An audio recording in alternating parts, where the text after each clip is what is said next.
Así luce esta vivienda ubicada en Linares. Conocida como Casa Cuéllar, perteneció a doña Ángela Vázquez, integrante de una aristocrática familia que por muchas jornadas recibió a Bernardo O'Higgins y sus milicias durante la Guerra de la Independencia. De acuerdo a los relatos, cuando venía del sur, cuando él se hizo cargo de la hacienda Las Canteras en Los Ángeles, uno de los lugares en donde pernoctaba cuando iba al norte del país, vale decir a Santiago, era precisamente la Casa Cuéllar. Cuando se inicia la Guerra de Independencia, llamémosle 1813, pasa junto con su montonera a alojarse en ese sector.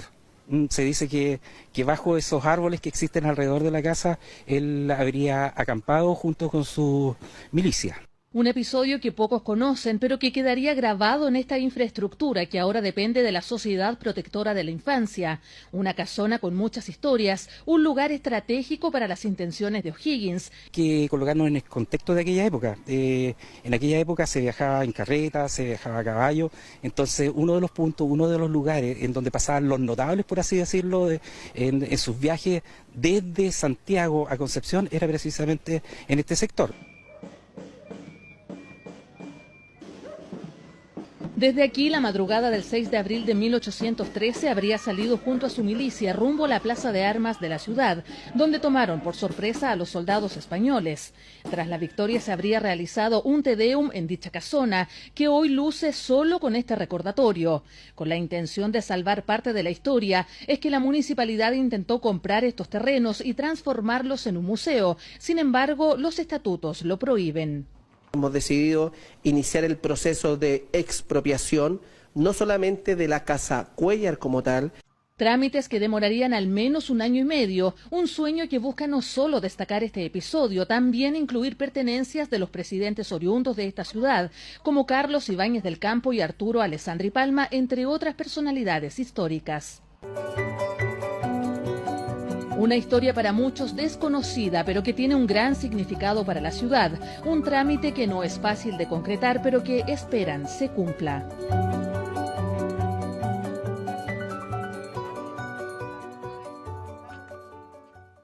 Fue el primer pueblo que liberó este ejército de los Andes que venía con la misión de liberar a nuestro país. Ese cerrito que se ve al frente es el Cerro Las Coimas. Ese fue el combate que hizo que Putaendo fuera el primer pueblo libre.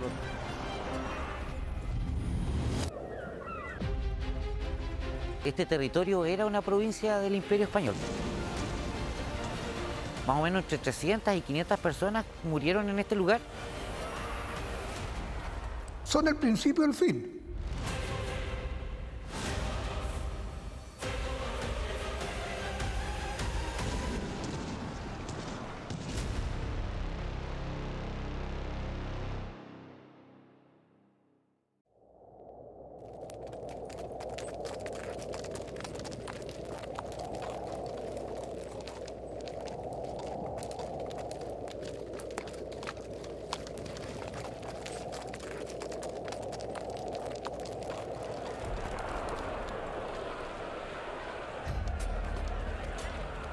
Se dice que fue una proeza única en la historia de América. Más de 4.000 hombres avanzaron durante 21 días desde Argentina por esta muralla fría y casi infranqueable denominada Cordillera de los Andes.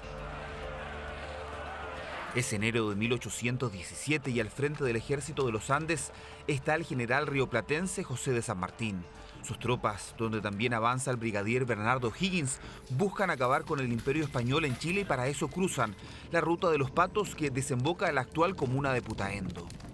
La hazaña del cruce de los Andes es una gesta en verdad reconocida a nivel internacional porque no solo cruzaron por acá, sino cruzaron por 6 lugares distintos de nuestra cordillera.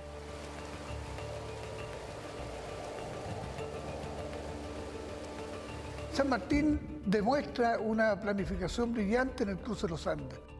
Él visualiza Copiapó, Coquimbo por el norte, Curicó, Talca por el sur, etc. De tal forma que al enviar pequeñas partidas, lo que logra es restar tropas realistas de la zona central. Con las prístinas aguas del estero Chalaco como referencia, el ejército llega a Los Patos tras sufrir bajas humanas y cientos de muertes animales por la travesía. Bernardo Higgins, junto a soldados chilenos que escaparon del desastre de Rancagua, vuelve a Chile como comandante de un batallón donde también hay soldados mulatos, afroargentinos y extranjeros que tienen experiencia en las guerras napoleónicas. Ya no podían seguir peleando en Europa, así que emigraron hacia América y se sumaron a la gesta de la independencia. Y claro, venían generales españoles, italianos, franceses, holandeses. Y muchos otros que se fueron empleando en diferentes momentos, tanto en Argentina como en Chile, en apoyo a los procesos libertarios y demostraron una capacidad combativa enorme. San Martín demuestra ser una estratega genial. Ejecuta la denominada guerra de Zapa para desorientar a los realistas con rumores y noticias falsas. En efecto, el 4 de febrero de 1817, en la garganta de Putaendo, una avanzada de 200 hombres del ejército de los Andes tiene su primer combate en suelo chileno, específicamente en Achupallas, contra 100 soldados españoles. Así lo menciona el propio San Martín en sus escritos. Que este oficial había entrado a las Achupallas el 4 por la tarde, que el comandante militar de San Felipe, con 100 y más hombres y la milicia que pudo reunir, vino a atacarle, pero que fueron rechazados por 25 granaderos a caballo al mando del bravo teniente Lavalle, a punto que en la misma noche y mañana siguiente abandonaron todo Putaendo y la villa de San Felipe.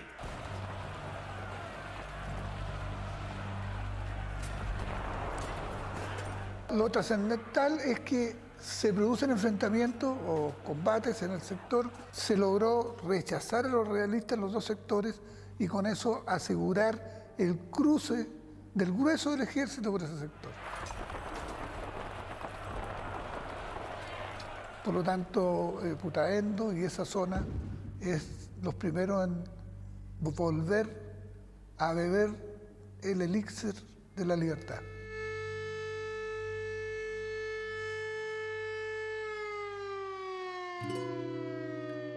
La sirena marca el mediodía en este pueblo gentil y tranquilo. En medio del valle de la Concagua, Putaendo muestra con orgullo su etiqueta de primer pueblo libre. El calor se siente en las paredes de las casas coloniales en la histórica calle Comercio que recuerda los vestigios de tiempos pasados. En la plaza resguardado el pimiento donde San Martín amarró su caballo. Las huellas del combate de Achupallas que permitió el retroceso de los realistas están en este soberbio monumento que también honra a un ilustre putaendino. María José, llama mucho la atención esta estatua. ¿A quién le pertenece? ¿Quién es esta persona? Don Justo Estay, campesino, vaquiano, conocedor de las montañas, mano derecha de José de San Martín y fue fundamental en el cruce de los Andes.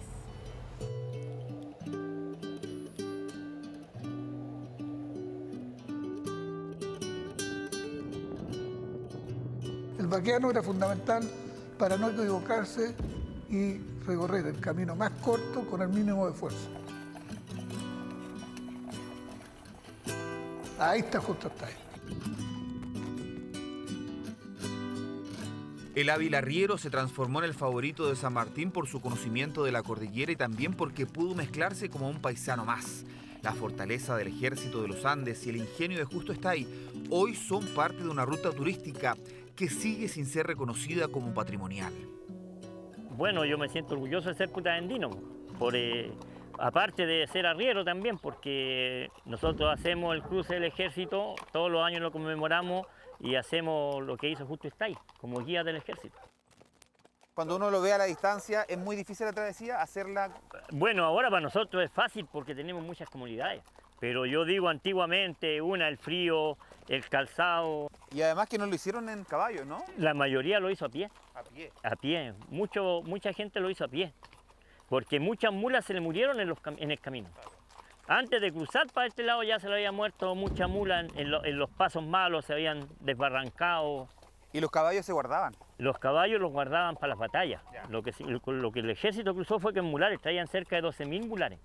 O sea, tenemos el orgullo y estamos trabajando para que más gente conozca esta gesta histórica que es conocida a nivel internacional, pero claro, tenemos la dificultad que la institución chilena no nos ha permitido todavía, estamos luchando para que así sea, este lugar sea protegido o sea reconocido como un monumento histórico o ruta histórica.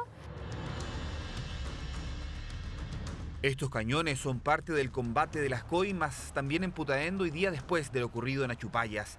Es la estocada final del ejército de los Andes a los españoles en el Valle de la Concagua, el último paso antes de la trascendental batalla de Chacabuco que sellará el ingreso de los patriotas a Santiago de Chile.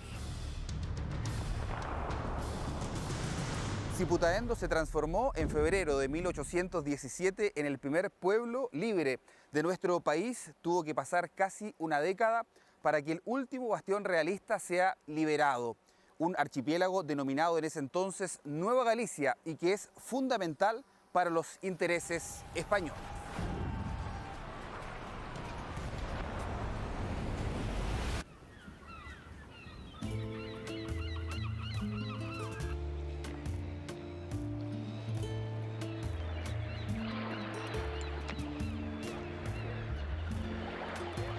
Claro, durante siglos esta fue la posesión más austral del Imperio Español en Sudamérica. Era el lugar desde el que se hacían expediciones hacia el sur. Y Chiloé era la base para todas esas operaciones. A pesar de los avances para liberar completamente el territorio nacional, Chiloé, abrigado entre sus más de 40 islas menores, seguía siendo una fortaleza clave para el imperio. Ondeaba la bandera española en estas tierras, donde sus complejidades geográficas y sus fortalezas, al igual que Valdivia, lo transformaban en un bastión casi irreductible. Había un arraigo profundo al territorio chilote y si uno lo analiza, claro, participaban por las tropas del rey porque no tenían otra opción.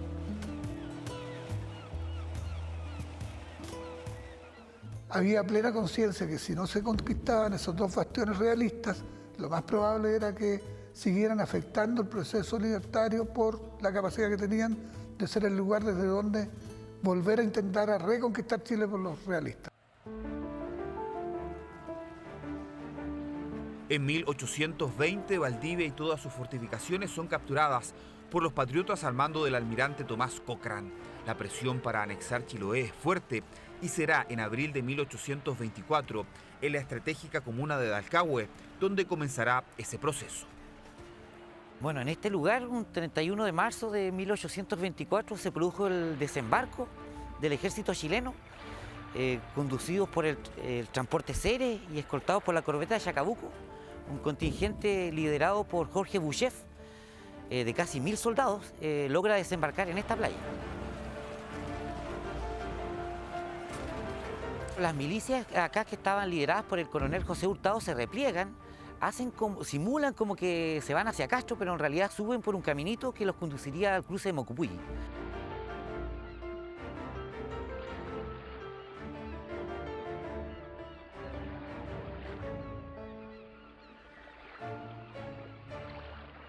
La acción se mueve desde Dalcahue a la ciénaga de Mocupulli, una zona de tránsito para avanzar hacia el norte del archipiélago. Allí las tropas del militar napoleónico Jorge Boucheff son emboscadas en la denominada Batalla de Mocupulli, un enfrentamiento sangriento para el ejército patriota. Y entre la laguna y las alturas que vemos allá pasaba un camino que se dirigía de norte a sur. Frenaron aquí en la mitad de la pampa con 3 compañías de granaderos y cazadores. ¿Y los detienen con una emboscada? Claro, estaban arrodillados, parapetados detrás de troncos. Los encontraron a 10 pasos de distancia. Los chilenos, esa fue la sorpresa y ahí recibieron la primera descarga. En esa primera ráfaga, ¿cuántos chilenos mueren? Dicen que son 120 bajas entre muertos y heridos. Lo peor no solamente son las bajas de los soldados, caen 14 oficiales. La última victoria realista significará presiones inmediatas para el director supremo Ramón Freire. Y esa amenaza, si no podía ser eliminada por Chile, alguien tenía que asumir esa responsabilidad. Alguien tenía que terminar el proceso libertario en Sudamérica. Una de las razones por la urgencia de someter a este archipiélago era, entre otras cosas, por las amenazas de Bolívar. Bolívar escribió reiteradamente y mandó mensajes insultantes a Freire, y lo siguió haciendo hasta 1826, diciendo que si Chile no era capaz de tomar este archipiélago, lo haría él mismo. Y indicaba que el virreinato tenía más motivos y que tenía más razones para hacerse del archipiélago, porque Chiloé no dependía del Reino de Chile, dependía directamente del Virreinato del Perú hasta esa fecha. Efectivamente, Chiloé pudo ser peruano, aunque sus raíces españolas hasta el día de hoy siguen siendo parte característica de la cultura de este laberinto insular.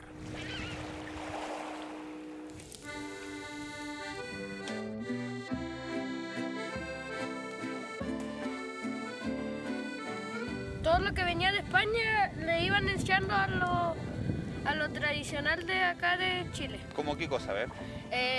La carne humana, en el curanto, la longaniza fue directa de España. Todo lo que ha venido de España se ha metido a comida chilota, comida antigua. Ya.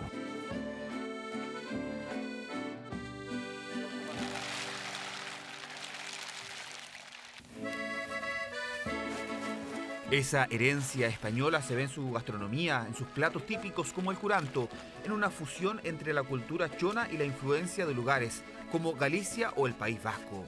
Un evidente sincretismo cultural que se refleja también en su música. Aquí quedó la tradición religiosa que se mantiene viva hasta el día de hoy, con las capillas, con las fiestas patronales y la música religiosa, pero sobre todo la música popular, con las periconas, los chocolates. Durante mucho tiempo los chilotes fueron el último bastión español. En la propia batalla de Mocopulli es evidente esa identificación con el imperio. Sí, este mural lo hacen los niños aquí de Dalcahue. Interpretan de esa manera lo que allí ocurrió, pues la emboscada que le hacen los milicianos chilotes al ejército chileno. Pero llama la atención por allí que se ve un tipo con un poncho y un palo en la mano. Sí. Él representa a una compañía que se llamó Los Volteadores. Los volteadores fueron 100 huilliches de Cucao, indígenas de Cucao, y la misión de ellos era rematar al enemigo. Viendo herido a un chileno, tenían que rematarlo. La derrota de los patriotas en Mocopulli conducirá, eso sí, a lo que finalmente será la anexión de Chiloé como territorio nacional. A pesar de lo valioso de este enfrentamiento y de la sangre que aquí se derramó, al igual que en Putaendo también existe una ausencia de reconocimiento patrimonial. Sí, las cifras no coinciden, unos hablan de 300 muertos, otros bajan la cifra, pero más o menos entre 300 y 500 personas murieron en este lugar y ese mismo día fueron sepultadas en una fosa común. Otros cuerpos que aparecieron a los días siguientes y que se estaban descomponiendo fueron quemados en una hoguera que se hizo. Y esa es una historia triste en este lugar, pues, saber que la gente derramó su sangre aquí defendiendo su archipiélago y también por las fuerzas independentistas venían a pelear por Chile, a este territorio, y murieron en este lugar y hasta el día de hoy no hay nada que los recuerde, ni una cristiana sepultura como merecían.